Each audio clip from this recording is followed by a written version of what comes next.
Bismillahirrahmanirrahim. It's me, Simon Nasreen from Government Girls Islamia Higher Secondary School, Nawab Shah. In this session, we will discuss about parts of speech. So, as you know, there are 8 parts of speech: noun, pronoun, verb, adverb, adjective, preposition, conjunction, and interjection. As you know, in last session, we have discussed about types of noun. So, let's review what we have studied in last session. Types of noun, common noun, आपको पता है common noun क्या होती है, जिसमें non specific person, place, animal और things के बारे में लिखा जाए.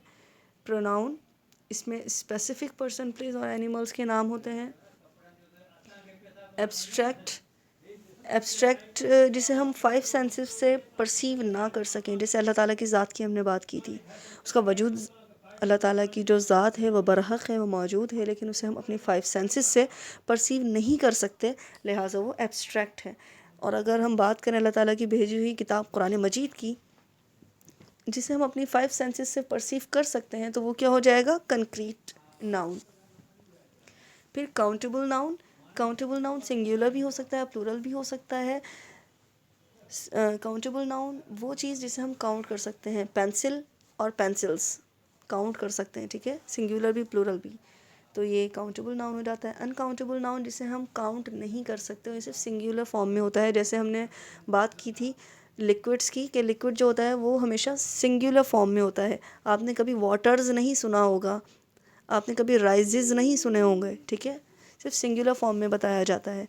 तो ये क्या होता है, अनकाउंटेबल, जिसे आप काउंट नहीं कर सकते, सिर्फ सिंगुलर फॉर्म में होता है. फिर हमने कंपाउंड नाउन पढ़ा था. कंपाउंड नाउन जिसमें 2 या 2 से ज़्यादा नाउन्स मिल जाते हैं एक साथ और इकट्ठे लिखे जाते हैं. जिससे मिसाल के तौर पे हमने पढ़ा था सन, फ्लावर. सन एक अलग लफ्ज़ है, फ्लावर एक अलग लफ्ज़ है, लेकिन दोनों को मिलाकर एक साथ लिखा जाए तो फिर क्या हो जाता है, कंपाउंड नाउन. फिर हमने कलेक्टिव नाउन पढ़ा था. कलेक्टिव नाउन क्या होता है, जिसमें हम ग्रुप ऑफ पर्सन, प्लेस को पढ़ते हैं, लेकिन एज अ वन होल. जैसे मिसाल के तौर पर ऑडियंस, ठीक है. इसके अलावा सिंगुलर नाउन, अगर अकेले नाउन की बात करेंगे तो सिंगुलर होगा. प्लूरल नाउन अगर एक से ज़्यादा होंगे तो प्लूरल होगा. पॉसेसिव नाउन जिसमें किसी शख्सियत की मिल्कियत बताई जाए, जैसे मिसाल के तौर पे माय फादर्स कार. कार तो है लेकिन मेरे वालिद साहब की है.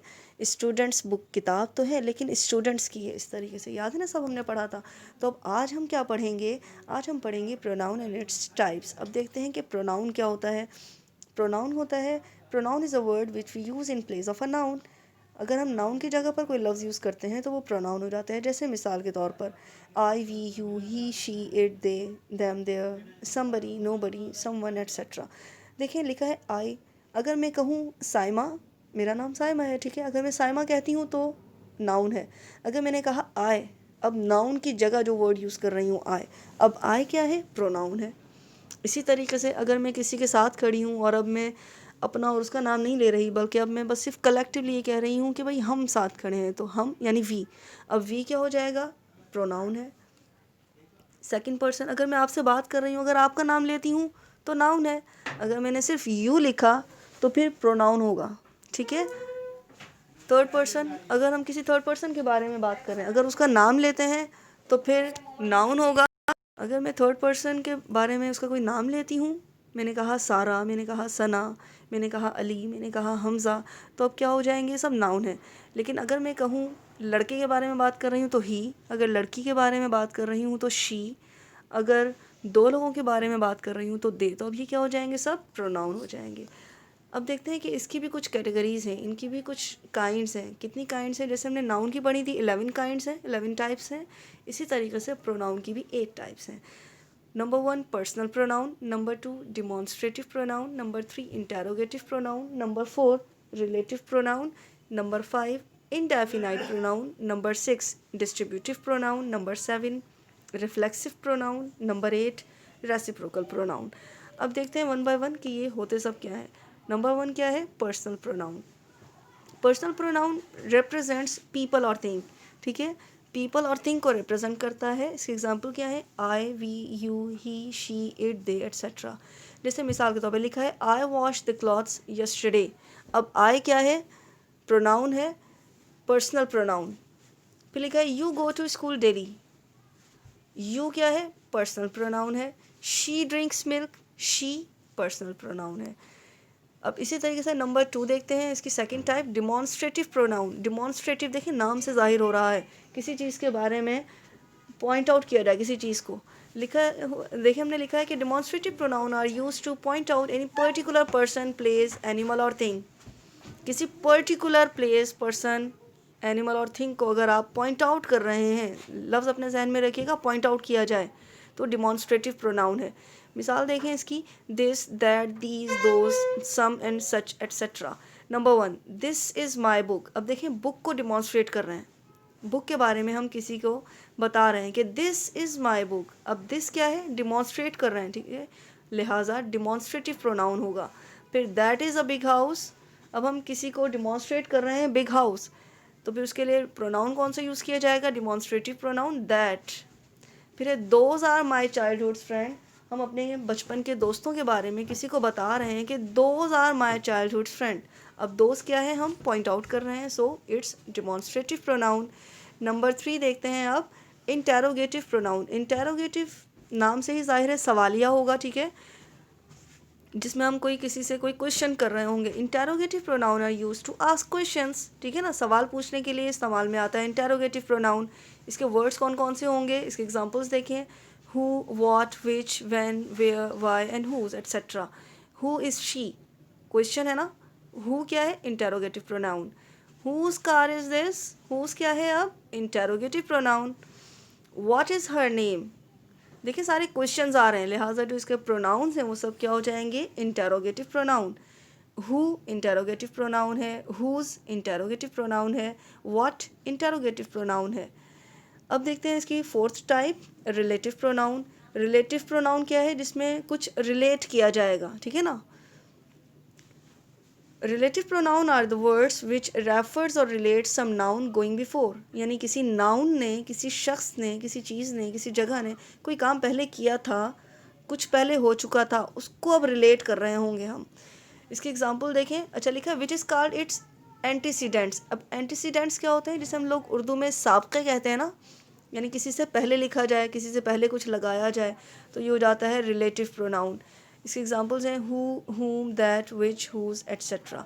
She is a women who interviewed me, ठीक है। अब हम क्या कर रहे हैं, देखिए रिलेट कर रहे हैं, जो काम पहले हो चुका था उसको रिलेट कर रहे हैं, और आज हम उसको बता रहे हैं कि शी इज़ अ वुमेन, वो एक औरत है, हु इंटरव्यूड मी, जिसने मेरा इंटरव्यू लिया था, ठीक है।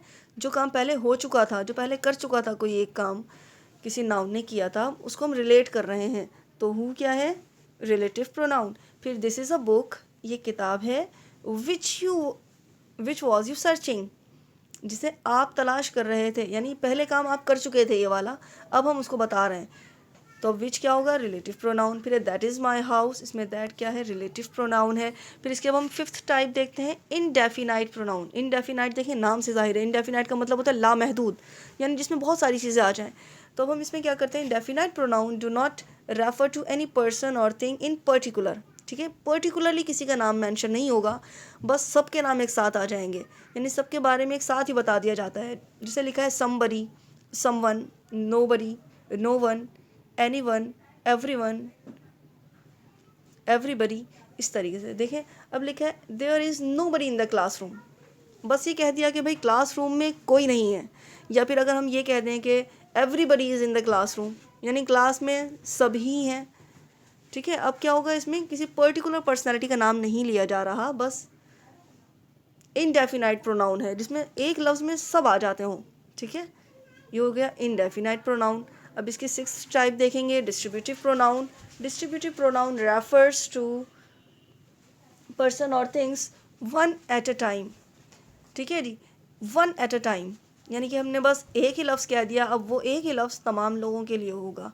देखें अब लिखा है नीदर, नाइदर, ईच एट्सेट्रा, जिसकी मिसाल देखें, either of you can go, यानी कि आप लोगों में से कोई भी जा सकता है। अब क्या हो गया, ये वन एट अ टाइम हो गया, लफ्ज़ एक ही बोला है लेकिन तमाम लोगों के लिए हो गया है वो, तो ईदर क्या होगा, अब डिस्ट्रीब्यूटिव प्रोनाउन हो जाएगा। फिर इसकी सेवन्थ टाइप देखते हैं, रिफ्लेक्सिव प्रोनाउन। रिफ्लेक्सिव प्रोनाउन क्या होता है, जिसकी आप यूँ समझ लें कि उर्दू में रिफ्लेक्सिव प्रोनाउन की जो पहचान है ना, यूँ समझ लें, पहचान क्या है, इन लफ्ज़ों के आखिर में या तो सेल्फ आता होगा या सेल्व्स आता होगा। रिफ्लेक्सिव प्रोनाउन की बस एक एट अ ग्लांस जो आप पहचान जाएंगे वो यही है कि इन लफ्ज़ों के आखिर में, इन प्रोनाउंस के आखिर में या सेल्फ आएगा या सेल्व्स होगा। और फिर ये इस्तेमाल कब होते हैं? रिफ्लेक्सिव प्रोनाउन उस वक्त इस्तेमाल होते हैं जब कोई एक सेंटेंस हो, उसमें सब्जेक्ट और ऑब्जेक्ट एक ही हो। आपको पता है ना सेंटेंस का स्ट्रक्चर क्या होता है, पहले सब्जेक्ट होता है, फिर वर्ब आता है, फिर ऑब्जेक्ट आता है। अब ये अगर कोई ऐसा सेंटेंस हो जिसमें सब्जेक्ट और ऑब्जेक्ट एक ही शख्स हो तो उस वक्त रिफ्लेक्सिव प्रोनाउन काम में आता है। अब ये कैसे होगा हम आगे जाके आपको इसमें एग्जांपल्स में समझाते हैं। Reflexive pronoun function as direct object, indirect object और ऑब्जेक्ट ऑफ प्रीपोजिशन। देखिए इस किस्म के जो सेंटेंसेस होंगे उसमें रिफ्लेक्सिव प्रोनाउन तीनों तरह का काम कर सकता है। या तो डायरेक्ट ऑब्जेक्ट के तौर पर आपको नज़र आएगा, या इनडायरेक्ट ऑब्जेक्ट के तौर पर आपको नज़र आएगा, या फिर ऑब्जेक्ट ऑफ प्रीपोजिशन। और इसके जैसे मैंने आपको पहले बताया कि इनकी पहचान यही है कि इन प्रोनाउंस के आखिर में सेल्फ और सेल्व्स आता है। So myself, ourselves, yourself, yourselves, itself, herself, themselves, their selves etcetera. Number 1 देखिए, अली हर्ट हिमसेल्फ। अली क्या होगा? सब्जेक्ट। हर्ट क्या है? वर्ब, काम है ना। हर हिमसेल्फ अब ऑब्जेक्ट हो जाएगा। 3 होते हैं ना, subject plus verb plus object. तो सब्जेक्ट हो गया अली, वर्ब हो गया हर्ट, और अब हिमसेल्फ क्या काम करेगा? अभी ऑब्जेक्ट का काम करेगा, ठीक है ना सेंटेंस में। तो अब यानी यहाँ पर ये जो हिमसेल्फ आया ये कैसे आया है? डायरेक्ट ऑब्जेक्ट के तौर पर आया। रिफ्लेक्सिव प्रोनाउन है, डायरेक्ट ऑब्जेक्ट के तौर पर आई है, क्योंकि इसमें जो काम करने वाला शख्स है वो कौन है? अली। और उसने काम किया किस पर है? खुद अपने ही ऊपर किया है। अली यानी सब्जेक्ट क्या होता है? काम करने वाला शख्स। वर्ब क्या होता है? काम। और ऑब्जेक्ट क्या होता है? जिस पर काम किया जाए, ऐसे होता है ना। अब देखिए यहाँ पर अली तो सब्जेक्ट हो गया, हर्ट हो गया वर्ब, अब हिमसेल्फ क्या है? ऑब्जेक्ट होगा ना। और क्या है? अपने आप पर ही उसने काम किया। अली हर्ट हिमसेल्फ, अली ने खुद अपने आप को ही तकलीफ दी है। सो ये क्या हो जाएगा? Direct object. फिर she baked herself a cake. She subject, baked verb हो गया, herself a cake. Cake क्या है? ऑब्जेक्ट। लेकिन अब इसमें हर सेल्फ यानी उसने अपने आप से ही, उसने खुद से ही केक बनाया। सो अब ये क्या हो जाएगा? Indirect object. फिर है दे studied by themselves. They subject हो गया, स्टडीड वर्ब हो गया, बाय आपको मालूम है प्रीपोजिशन होती है, और अब देमसेल्व्स ऑब्जेक्ट, यानी कि उन्होंने पढ़ा है लेकिन खुद से ही पढ़ लिया है। अब खुद से ही जो पढ़ा वो ऑब्जेक्ट हो जाएगा। और क्योंकि यहाँ पर आपको प्रीपोजिशन नज़र आ रहा है बाय, लिहाजा भी क्या हो जाएगा? Object of preposition. क्लियर है? इसको और अच्छा आप डिटेल में कुछ खुद से जब प्रैक्टिस करें फिर मज़ीद आपका बेहतर हो जाएगा। फिर है reciprocal pronoun. Reciprocal pronoun express mutual relationship. अब यहाँ पर क्या होता है? म्यूचुअल रिलेशनशिप नज़र आएगी। एग्जाम्पल इसकी क्या होती है? Each other and one another. They can't see each other, वो एक दूसरे को नहीं देख सकते, ठीक है। रेसिप्रोकल में ऐसे ही होता है कि वो एक दूसरे को नहीं देख सकते, ये रेसिप्रोकल हो गया। इसके बाद अब आपके सामने होम असाइनमेंट है। Find out all the types of pronoun as much as you can from any one lesson of your text book. ठीक है जी, आपने क्या करना है? अपनी इंग्लिश की टेक्स्ट बुक खोलें, उसमें कोई सा भी एक लेसन आप खोल लें और उसमें से आपने प्रोनाउन की जितनी भी टाइप्स अभी हमने पढ़ी हैं उन सारी टाइप्स के प्रोनाउन आप तलाश करेंगे और इस टेबल में पुट कर देंगे। सीरियल नंबर में आपने नंबर्स डालने हैं 1 2 3 4। Personal number personal pronoun, demonstrative pronoun, interrogative pronoun, relative pronoun, indefinite pronoun, distributive pronoun, reflexive pronoun और रेसिप्रोकल प्रोनाउन। इन सारी टाइप्स के प्रोनाउन आप तलाश करेंगे उस एक ही लेसन में से और फिर इसमें आपने लिख देने। उसके बाद आप ये जो आपका होम असाइनमेंट है वो आप हमसे चेक करवा लीजिएगा। आप हमें व्हाट्सएप भी कर सकते हैं, ठीक है। हम आपका ये करेक्ट करके आपको चेक करके देंगे। अपना बहुत ख्याल रखिएगा। Thank you so much. अल्लाह हाफिज़।